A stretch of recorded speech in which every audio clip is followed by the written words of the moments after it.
I'm Elle, and let me tell you, this past Thanksgiving was one I'll never forget. My family made up a lie to keep me from coming to dinner, but I was the only one left out. They sat around the table, laughing, celebrating, acting like I didn't exist. Why? Because I'm just an AC tech. But here's the kicker. I was the one paying for my sister's college tuition. The same sister who was too ashamed to acknowledge me. The same family who happily took my money, but didn't want me at their table. So I made a decision that would change everything. The buzzing neon sign of my HVAC shop flickered in the twilight as I locked up for the night. The cold Seattle air bit through my jacket, but there was a warmth in my chest. Thanksgiving was only a few days away, and for once, I wouldn't have to worry about work orders or emergency repairs. I had set everything in place, scheduled jobs, prepared bonuses for my crew, and even picked out a nice bottle of wine to bring to dinner. As I climbed into my truck, my phone rang. My mother's name lit up the screen. I smiled, expecting her usual pre-holiday call about which pie I should bring, pecan or pumpkin. But when I picked up, the tone in her voice immediately sent a chill down my spine. Elle, honey, I wanted to talk to you about Thanksgiving, she said. Something was off. Mom always had a certain sharpness in her voice, a clipped efficiency. But now she sounded hesitant, as if she were about to say something I wouldn't like. Sure, what's up? I replied, shifting the truck into drive. There was a pause, just long enough to make my stomach tighten. We think it would be best if you skip dinner this year. I nearly swerved into the next lane. Wait, what? My grip on the wheel tightened. What do you mean, skip dinner? We always do Thanksgiving together. Mom let out a soft sigh, the kind she used when she was about to feed me a line of well-rehearsed nonsense. Well, it's just that this year we're keeping things a little more formal. Serafina's boyfriend is bringing his parents, and we thought it might be better if it was just close family. I scoffed, my chest tightening. I am close family, Mom. Of course you are, sweetheart, she said quickly, her voice dripping with forced sincerity. It's just, you know how these professional families can be. It's important for Serafina to make a good impression. And there it was. The underlying message hit me like a gut punch. My job, my life, wasn't up to their standards. So what, Mom? Because I don't wear a suit and tie, I'm not good enough to sit at the table? My voice rose, anger bubbling beneath my skin. Elle, don't make this about you. I let out a humorless laugh. Oh, I see. So it's not about me. It's just about making sure Serafina isn't embarrassed by her lowly sister, right? She didn't respond. That silence was enough. I can't believe this, I muttered. Elle, honey, it's just one dinner. We'll make it up to you. Maybe a family brunch next weekend? She offered, as if that would soften the blow. I hung up. I sat there for a moment, gripping the steering wheel, my breathing shallow. One dinner after years of helping Serafina, of paying for her tuition, of making sure she never had to worry about a damn thing. And now, I wasn't good enough to be in the same room as her boyfriend's family? As I sat there in the stillness of my truck, my phone vibrated again. A text from my cousin, Genevieve. I need to tell you something. It's about Thanksgiving. I hesitated before opening the message. I overheard Mom and Serafina talking the other day. Serafina told her she didn't want you there because she was afraid it would make her look bad in front of Dorian's parents. She said, and I quote, I don't want them to think we come from a working-class background. I read the message twice, my stomach sinking.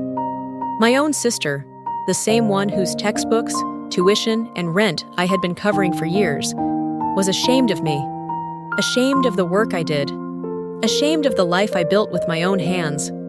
I wanted to throw my phone against the dashboard, but I just sat there, gripping it so tightly my knuckles turned white. Looking back, I should have seen the signs. The way she never invited me to her college events, the way she changed the subject when her friends asked what I did for a living, the way she never introduced me to her boyfriend, even though they had been together for nearly a year. I had ignored it, convinced myself I was being paranoid. But this was undeniable. Thanksgiving Day arrived, and for the first time in my life, I spent it alone. I tried to distract myself, went for a long drive, stopped at a diner for coffee, even called a few friends. But nothing dulled the ache in my chest. That evening, against my better judgment, I checked social media. There they were, smiling family photos, the perfectly set dinner table, Serafina in a sleek dress, beaming next to Dorian, his parents looking equally polished. And I wasn't anywhere in sight. That was the moment something in me shifted. If I wasn't good enough to sit at their table, then my money wasn't good enough to pay for Serafina's tuition. So, I made a decision that would change everything. The next morning, I woke up feeling lighter. It wasn't relief exactly, more like clarity. The kind that only comes when you finally stop making excuses for people who don't deserve them. I made my coffee, sat at the kitchen table, and pulled out my laptop. Logging into the university's payment portal had become second nature to me over the years. I knew the password to Serafina's account better than I knew my own streaming login. Due date, 2 weeks. Balance, $21,500. I stared at the number, my fingers hovering over the trackpad. I had covered every single semester since she started law school, never once hesitating. But this time, my cursor moved to Remove Payment Method. A small pop-up appeared. Are you sure you want to remove this account as a payer? This action cannot be undone. I clicked yes without a second thought. The second my laptop snapped shut, my phone buzzed on the table. My mother's name flashed across the screen. I let it ring. Then it rang again, and again. By the fourth call, I sighed and picked up, already bracing myself. Elle, Mom's voice was sharp, exasperated, like she had already been in mid-argument before I even answered. What are you doing? I took a slow sip of my coffee. Good morning to you too, Mom. Don't play games with me, she snapped. Serafina just called, hysterical, saying you cut off her tuition payment. Tell me that's not true. Oh, it's true, I said flatly. Silence. Then a sharp intake of breath. Ella, how could you be so cruel? Cruel, I laughed, a short, humorless sound. That's an interesting choice of words, considering she's the one who got me disinvited from Thanksgiving because she was embarrassed by me. She was just trying to make a good impression on Dorian's family, Mom argued, her tone shifting into that saccharine, guilt-tripping mode she always used when she wanted something from me. You know how these things work. She's young. She doesn't think things through. She's 24, Mom. She's old enough to know exactly what she's doing.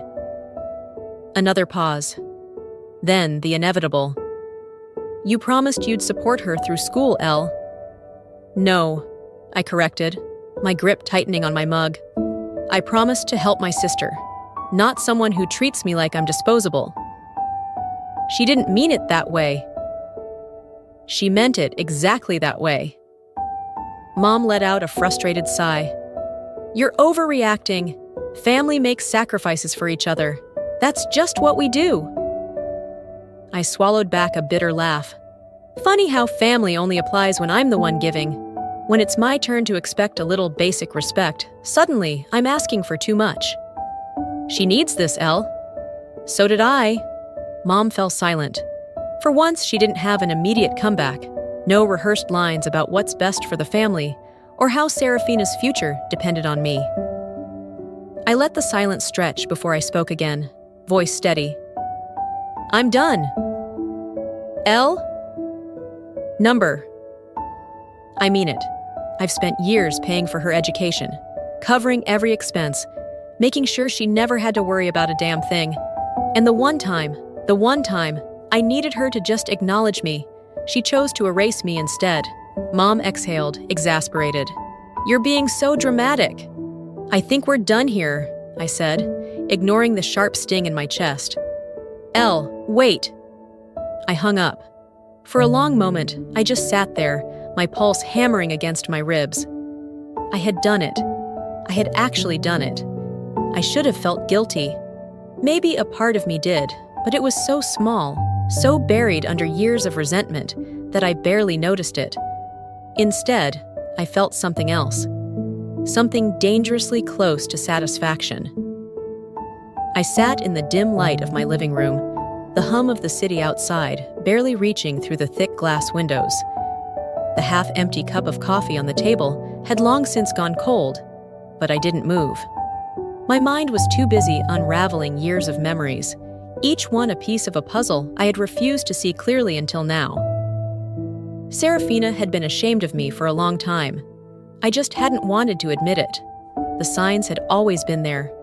I remembered last Christmas when she threw a big party for her law school friends. I had found out about it only through a stray Instagram post, her smiling face front and center, with a caption about celebrating success with the best people. I hadn't been invited. When I confronted her, she gave me some rushed excuse about how it was just a small thing and not a big deal. I let it slide. Then there was the time I visited her on campus. I had been in the area for a job and figured I'd stop by, take her out to dinner. When she saw me walking toward her dorm, her eyes darted around like she was afraid someone would see me. She barely let me inside, rushing through small talk before making up some excuse about a study group she had to get to. And the introductions. God, the introductions. Whenever I ran into her friends, she never said, "This is my sister Elle." It was always just, "Oh, this is family." Like my actual identity was something best left vague. I had told myself it wasn't intentional, that she was just distracted, busy, young. But it wasn't that. She had been embarrassed by me all along. The realization burned through me, a slow and seething kind of anger that wasn't just about her, but about me, too. For years, I had let this happen. I had let her take from me, let her diminish me, let her get away with things because I thought family meant something.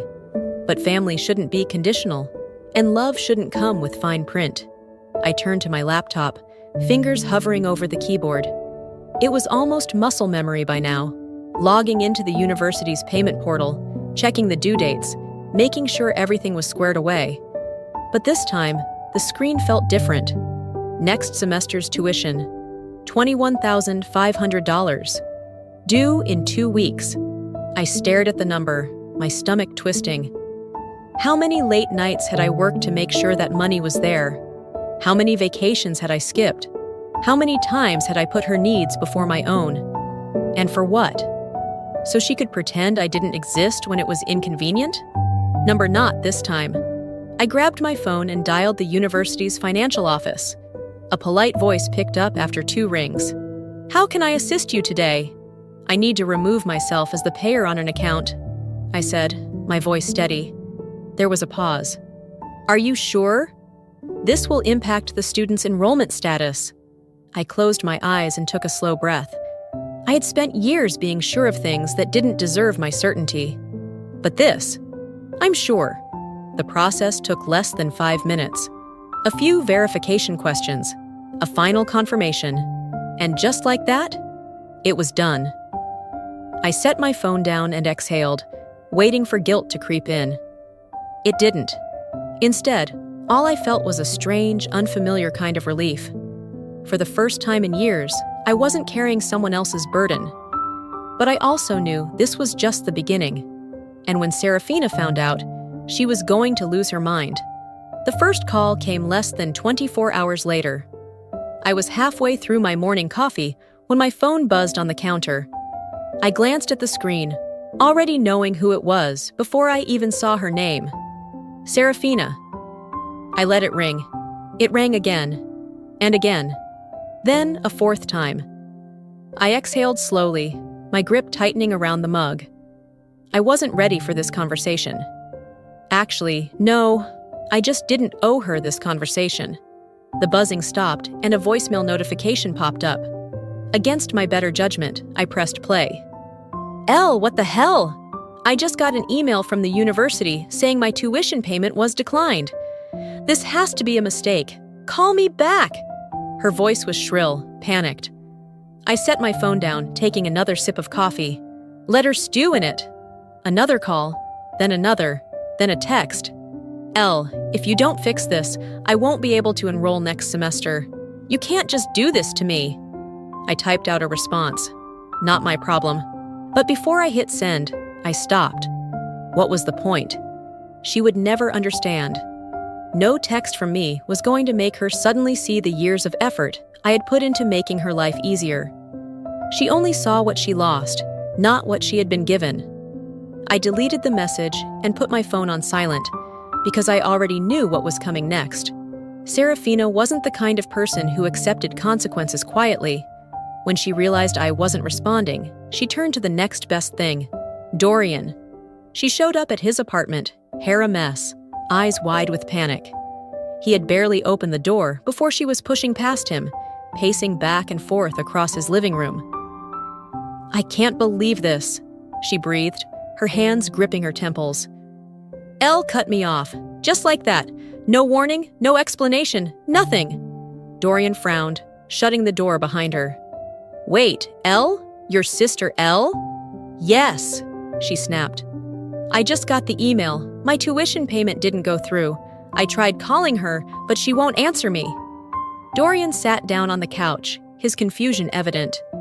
"Hold on, I thought your parents were paying for school?" Serafina froze. For the first time in years, she didn't have a rehearsed excuse ready. She never told him Elle was the one paying. "Well, I mean, they help. But Elle was covering most of it," she muttered, suddenly avoiding his gaze. Dorian's brow furrowed. "Most of it? How much are we talking?" She let out a nervous laugh. "I don't know, a few payments here and there?" "Serafina." His voice was sharp now. "How much?" She swallowed. "All of it." His expression darkened. "So, let me get this straight. Your sister has been paying for your college this entire time, and you let me believe your parents were covering it?" She waved a hand as if brushing it off. "It's not a big deal." Dorian cut her off. "And wasn't Elle not invited to Thanksgiving? What was that about?" Serafina's face flushed. That was different." "How?" She opened her mouth, but no words came out. And that's when Dorian put it all together. The sister who's been paying for your entire education wasn't good enough to sit at the dinner table with your boyfriend's family? His voice was eerily calm, but there was an edge to it, like he was done. Serafina scrambled to explain. "You don't get it, Dorian. It was just about appearances, about making a good impression. It's not like I don't appreciate what Elle's done, but she doesn't understand the world I'm trying to be a part of." Dorian let out a slow breath, shaking his head. "You mean the world where you lie about where you come from? The world where the people who actually help you aren't polished enough to acknowledge?" Her throat tightened. Wow. It was the only thing he said before he stood up and grabbed his keys. Serafina blinked. "Wait! Where are you going?" Dorian looked at her like he was seeing her for the first time. "I need some space." Her stomach dropped. "You're seriously mad at me over this?" Dorian didn't answer. He just walked out the door. And for the first time, Serafina realized she might have lost more than just her tuition. That night, my phone vibrated with a final text from her. "I hope you're happy. You just ruined my life." I stared at the screen, waiting for the guilt to creep in. It didn't. I just set my phone down and finished my coffee. Because if she thought I had ruined her life, she was about to learn that she had done that all on her own. The next call wasn't from Serafina. It was from my mother. I stared at the screen, her name glowing like a warning. Margot Calloway. I could already hear the tone she'd use. The carefully measured disappointment. The soft sighs that carried more weight than words. The underlying message that I had somehow failed her. I let it ring twice before answering. Elle. Mom's voice was sharp, urgent. "I just got off the phone with Serafina. She's hysterical." I leaned back against my kitchen counter, tightening my grip on my coffee mug. "Yeah? Maybe she should have thought about that before she treated me like I didn't exist." "Elle," she scolded, her voice dropping into that motherly, I'm trying to be reasonable tone. "She's your sister. You can't just abandon her like this." I exhaled through my nose, forcing myself to stay calm. I didn't abandon her. I just stopped funding her lifestyle. She's just a kid. I laughed, short and humorless. Mom, she's 24. She doesn't know how to handle this kind of setback, Mom pressed. If she has to drop out, it'll ruin her future. Ah, there it was. The real reason she was calling. Not to ask how I was doing after being thrown out of Thanksgiving. Not to apologize for the way I'd been treated. No, this was about damage control. About fixing the mess Serafina had made of her life. And I was supposed to be the one to clean it up. Again. I stayed silent, waiting for her next move. Elle, please, Mom softened, sensing my resistance. You know how hard she's worked to get where she is. I swallowed the bitter taste rising in my throat. And where was she when I was working double shifts to make sure she never had to take out loans? Elle, where was she when she let you uninvite me to Thanksgiving because she was embarrassed by me? Mom let out a long, exasperated sigh. You're making this bigger than it needs to be. I nearly dropped my mug. Are you serious? Mom, she erased me. She's been erasing me for years. She's only calling now because she lost her safety net. She's family, Mom stressed. We help each other. Funny how that only worked one way. I shook my head, pushing off the counter and pacing the kitchen. No, Mom. I helped her. I covered her tuition. I made sure she had a roof over her head. I gave her a future. And she couldn't even give me a seat at the damn dinner table. She's scared, Elle. She's young. She's selfish, I corrected.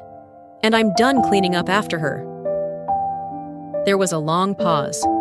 Then, in a voice coated with forced patience, Mom asked, So what do you expect her to do? Just drop out? Not my problem, I said flatly. Elle, she warned. I mean it, Mom, I said, already exhausted. Find someone else to foot the bill. Like who? She shot back. Your father and I can't afford it. You know that. And there it was. The truth buried beneath all the guilt-tripping. She never expected Serafina to figure it out on her own. She expected me to cave. But this time, I wouldn't. I guess Serafina's going to have to learn how to live like the rest of us, I said, reaching for the end call button. Elle? Click. The next few hours were quiet. Too quiet. Then, one by one, the rest of them started calling. Dad was first. Elle, this is going too far. His deep voice rumbled over the phone. You're punishing your own blood.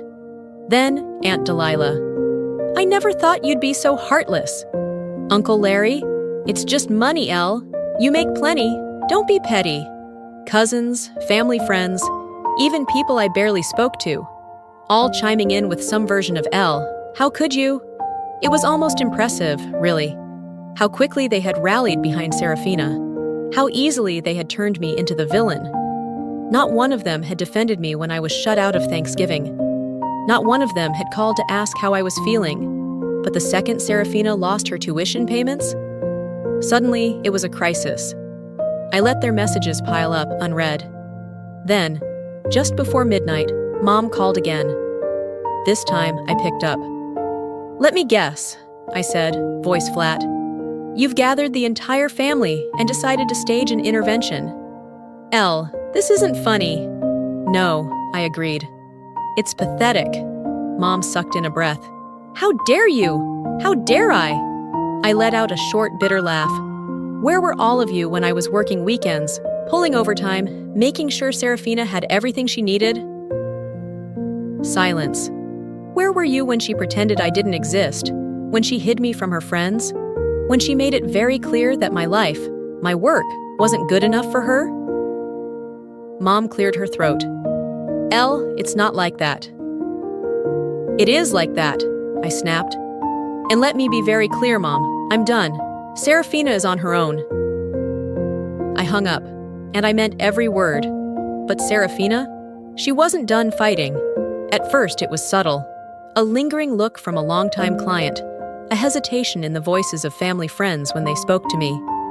I brushed it off, convincing myself I was imagining it. Then, one afternoon, as I was finishing up a routine inspection for Mrs. Carter, a woman who had been using my HVAC services for years, she gave me a pointed look. "I never thought you'd abandon your own sister like that, Elle," she said, her voice carrying that same judgmental edge I had come to recognize all too well.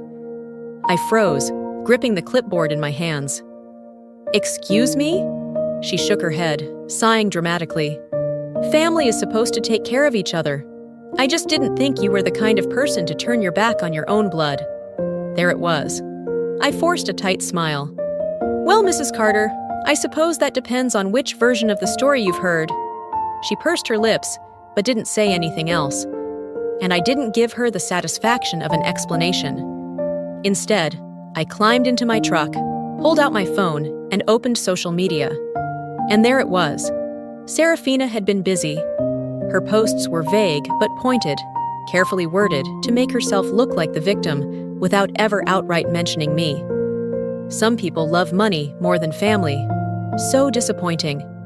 I always believed in supporting your siblings. Guess not everyone feels the same. The comments were filled with sympathy. "I can't believe your own family would do this to you. You deserve better, babe. Stay strong. You've always been the sweetest. People like that will regret their choices one day." I scrolled through in disbelief. My stomach clenched when I saw familiar names. Distant relatives, family friends, people who hadn't so much as sent me a text after Thanksgiving, now rallying behind her like she was some kind of helpless victim. And then, as if on cue, my phone started ringing. My aunt, then my uncle, then my mother. I silenced every call. I knew what they were going to say before they even opened their mouths. I had gone from being family to the villain in a matter of days, all because I refused to keep playing my role as the silent provider. I tossed my phone onto the passenger seat and started the engine. Enough. I was done letting her control the narrative. I didn't call ahead. I didn't warn her I was coming. I pulled up to Serafina's apartment, walked straight to her door, and knocked. Hard. It took a few moments, but then the door swung open. Serafina stood there, her phone still in her hand, eyes widening just slightly before she schooled her expression into something more composed. "Ellie," she said smoothly, "to what do I owe the pleasure?" I pushed past her into the apartment without waiting for an invitation. She scoffed, closing the door behind me. "Oh, come in. Why don't you?" I turned to face her, my jaw tight. "What the hell do you think you're doing?" She blinked, feigning innocence. "I have no idea what you're talking about." I laughed coldly, pulling my phone from my pocket and holding up her latest post. "Oh, you don't? Because this looks a hell of a lot like you trying to paint me as some heartless monster." Her lips curled into a smirk. "I'm just telling the truth." My fingers curled around my phone. "The truth? The truth is I paid your tuition for years while you pretended I didn't exist. The truth is I gave you everything, and you still acted like I was beneath you." She crossed her arms. "And now you're mad because people are finally seeing who you really are?" I took a step closer, lowering my voice.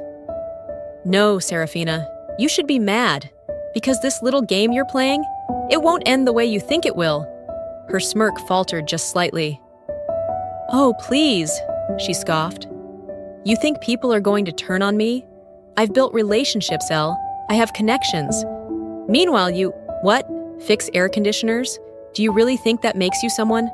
My jaw tightened, but I didn't let her words sink in. Not anymore. I simply smiled. "Go ahead, Serafina. Keep lying. Keep playing your little game. Keep manipulating people into thinking you're the victim." I turned toward the door, my hand on the handle. Then, just before leaving, I looked back at her. "Because when this all crashes down on you, I won't be there to save you." And she was about to learn just how alone she really was. Because her perfect little world was already starting to fall apart. I didn't have to do anything. Serafina had spent years building a life on borrowed resources. My money, my sacrifices, my silence. But now that I had cut her off, the foundation beneath her was crumbling.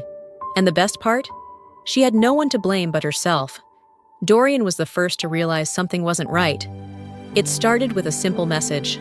Anonymous, sent to his inbox late at night. "Did you know your girlfriend has been lying about who's paying her tuition?" At first, he brushed it off. Internet trolls, people with nothing better to do. but something gnawed at him, an uneasy feeling he couldn't shake. He started digging. He contacted the university, pretending to be Serafina. It took him 3 tries to get through to the right department, but when he finally did, the answer was clear. Her tuition hadn't been paid. Not by her. Not by her parents. No record of payment for the upcoming semester. No scheduled transactions. Just a long history of payments from a now-removed sponsor, L. Calloway. That night, when Serafina showed up at his apartment, expecting another evening of wine and carefully curated romance, she was met with something else entirely.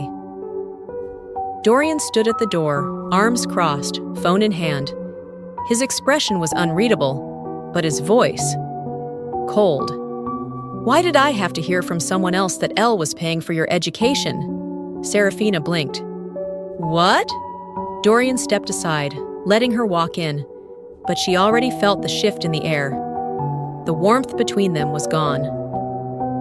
"I called the university," he continued, shutting the door behind her. "I wanted to see if there was a way I could help with your tuition, since you were so stressed about it. But imagine my surprise when they told me you didn't even have a payment plan set up, because your sister was covering everything." Serafina's mouth opened, then closed. She swallowed hard, shaking her head. "Dorian, it's not a big deal?" His voice was sharp now. "You lied to me. You let me believe your parents were paying for school, that you had everything under control, when all along it was Elle's money keeping you afloat." She tried to reach for his hand, her expression melting into something softer, something rehearsed. "I just didn't want you to think I was some kind of charity case." Dorian pulled back. "Oh, don't give me that. You had no problem using Elle as a walking ATM. And now that she finally stopped funding your life, you're trying to ruin her reputation?" Serafina stammered.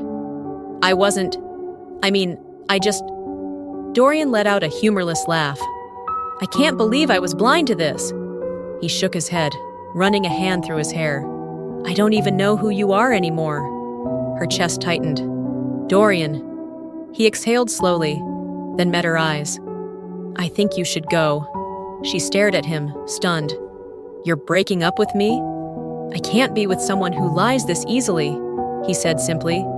The words hit her harder than she expected. For the first time, Serafina felt something crack inside her. She turned toward the door, waiting, hoping he would stop her. He didn't. The next morning, she woke up to something even worse. She had barely slept, eyes swollen from crying, her phone clutched in her hands, waiting for a message from Dorian that never came. But there was another notification waiting for her. An email. Subject: Final warning, tuition payment past due. She sat up, heart pounding. "Dear Ms. Calloway, this is your final notice regarding your outstanding tuition balance. If payment is not received within 48 hours, you will be automatically unenrolled from your courses. Sincerely, University Finance Office." Serafina's stomach dropped. This wasn't happening. She scrambled out of bed, hands shaking as she clicked onto the student portal. The balance was still there. No pending payments. No extensions granted. Her mind raced. A loan. She could apply for a student loan. She pulled up the application form, typing in her parents' information, knowing she'd need them as co-signers. Denied. Bad credit. Too much outstanding debt. She gritted her teeth and tried again, using a different lender. Denied. Her hands clenched into fists. This wasn't how it was supposed to go. This wasn't her life. She picked up her phone, scrolling to Dorian's name. She hesitated, then pressed call. Voicemail. She called again. Voicemail. Tears burned in her eyes as she moved to the next contact. L. Her finger hovered over the dial button. But when she pressed it, the screen immediately flashed. User has blocked you. She was out of options.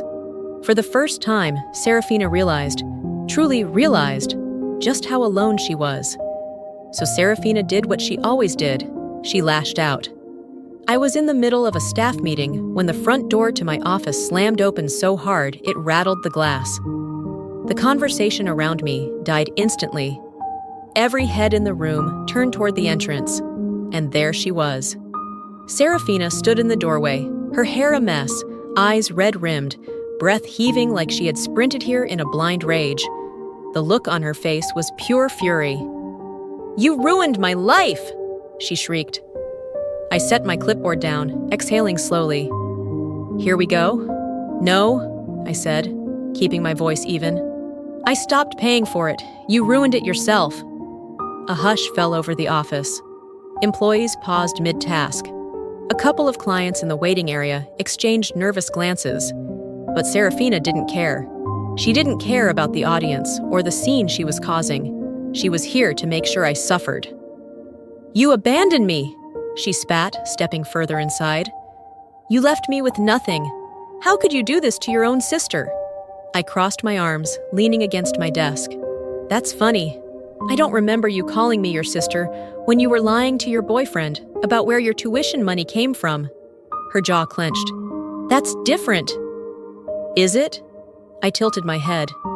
"Because it seems to me that you only acknowledge me when you need something." Her eyes darted around, as if searching for an ally. Someone who would see her side. Someone who would back her up. No one did. So she turned to Plan B. Lifting her chin, she let her voice rise, ensuring everyone in the room could hear. "She abandoned her own family. Nothing. She's selfish. She only cares about herself." Silence. "She's not who you all think she is." The weight of her words hung in the air, but there was no reaction, no sympathy, no outrage on her behalf. Just the quiet disapproval of people who had seen what kind of person she was in real time. And then, from the corner of the room, my senior employee Harry stepped forward. "Ma'am," he said, his voice calm but firm. "You need to leave." Serafina whirled on him. "Excuse me? This is a place of business," Harry continued, unfazed. "And you're disrupting it." "I'm her sister!" she shrieked. Harry barely blinked. "And this is her business. You're trespassing." Serafina let out a strangled, frustrated sound. "You don't understand. She's leaving me with nothing. She's ruining my future." Harry didn't flinch. "No, ma'am. She just stopped letting you take advantage of her." That was it. That was the moment the realization sank in. No one here was on her side. Not anymore. Security arrived within minutes, called in by one of my employees, without me even needing to say a word. They escorted her out as she screamed and cursed, her voice echoing down the street. And just like that, she was gone. Later that night, my phone rang. I almost didn't answer, but a part of me knew this was the last time they'd try. The last time they'd bother. I sighed and picked up. "Elle, we need to talk." Mom's voice was tight, her usual performance of gentle concern stretched thin. I didn't respond. Dad cleared his throat. "Look, honey, maybe things got out of hand, but Serafina's young. She needs help." I closed my eyes, pressing the phone closer to my ear. "Let me guess. You think I should help her?" Mom exhaled sharply. "Elle, come on. Maybe we can work something out? You're doing well after all." I laughed, low, bitter. "Ah," I said, stretching my legs out on the couch. "So now I'm part of the family again, when you need my money." "Elle, don't be like this," Dad said, his voice stiff. "We just think—" "No." Silence. "You think I'll cave? That I'll do what I've always done? That I'll sacrifice my peace for her comfort?" I shook my head, even though they couldn't see me. "But I'm done. Find another ATM." And with that, I hung up. And for the first time, I truly felt free. But freedom comes at a cost. The first few days after cutting ties with my family were eerily quiet. No calls, no texts, no guilt-tripping voicemails trying to twist my own emotions against me. Just silence. It was a strange feeling, this newfound solitude.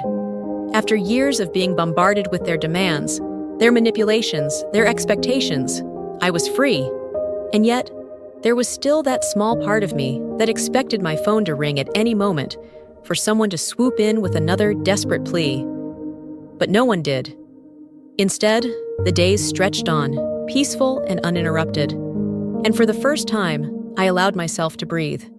It was Genevieve who finally broke the silence. I was on my lunch break, sitting outside my office with a coffee in hand, when her name popped up on my phone. I hesitated for a moment before answering. "Hey," I said, leaning back in my chair. "Hey," she replied, her voice softer than usual. "I wanted to check in, see how you're holding up." I exhaled, letting my eyes drift up to the winter sky. "Honestly, better than I expected." There was a pause. Then, "I figured. But I also figured you'd want to know what's going on with them." I didn't ask who them was. I already knew. Still, I didn't respond right away. Did I want to know? Did it even matter? Genevieve took my silence as permission to continue.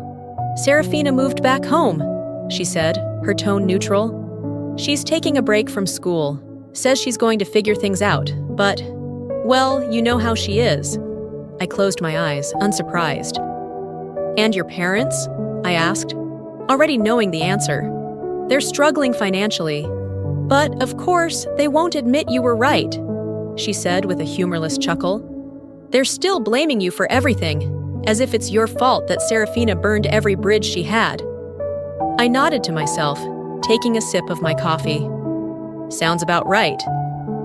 "They'll never change, Elle," she said after a pause. "I hope you know that." "I do," I murmured. "I think I've always known. I just wasn't ready to accept it before." "Well," she sighed, "for what it's worth, I think you did the right thing." A small smile tugged at the corner of my lips. "Thanks, Jen." "Anytime," she said. "And hey, Merry Christmas. You deserve a good one this year." The day before Christmas Eve, I found myself sitting at my desk, staring at expansion plans for my business. It was growing faster than I had ever imagined. More clients, more employees, more opportunities. For so long, my success had felt like something I had to downplay, something I had to apologize for. But not anymore. I wasn't ashamed of the life I had built. I was investing in myself now, not in people who saw me as nothing more than a walking bank account. And that was the most freeing realization of all. That night, as I was winding down for bed, my phone buzzed on the nightstand. I glanced at the screen. A text from my mother. "Merry Christmas. We miss you. Let's talk?" I stared at the message for a long time, my fingers hovering over the screen. A year ago, I would have jumped at the chance. I would have let guilt guide me, would have second-guessed myself, would have given in. But not this time. I took a deep breath, exhaled slowly, then deleted the message. I had nothing left to say. For the first time in my life, I chose myself. And it felt damn good. Before we wrap up, let me leave you with something to think about. Life has a way of teaching us hard lessons, especially when it comes to family. We're raised to believe that family is everything, that no matter what, we should always be there for them. But what happens when that loyalty is one-sided? When your sacrifices are expected but never appreciated? Walking away from a toxic family dynamic doesn't mean you don't love them. It doesn't mean you're selfish. It means you're finally choosing yourself. And that's not something to be ashamed of. It's something to be proud of. If there's one thing I hope you take away from my story, it's this. Your worth is not measured by what you can do for others. You are not an ATM. You are not a stepping stone. You deserve respect, even from the people who share your blood. Now, I want to hear from you. Have you ever had to set boundaries with family? Have you ever walked away from a situation that was draining you? Let me know in the comments. I read every single one. And if this story resonated with you, if it made you feel seen, drop a 1 in the comments or tell me where you're watching from. If you didn't like it, tell me why. I want to hear your thoughts. Make sure to subscribe to the channel so you don't miss the next story. Trust me, we have plenty more to tell. Thanks for watching, and remember, choosing yourself is never the wrong choice. See you in the next one.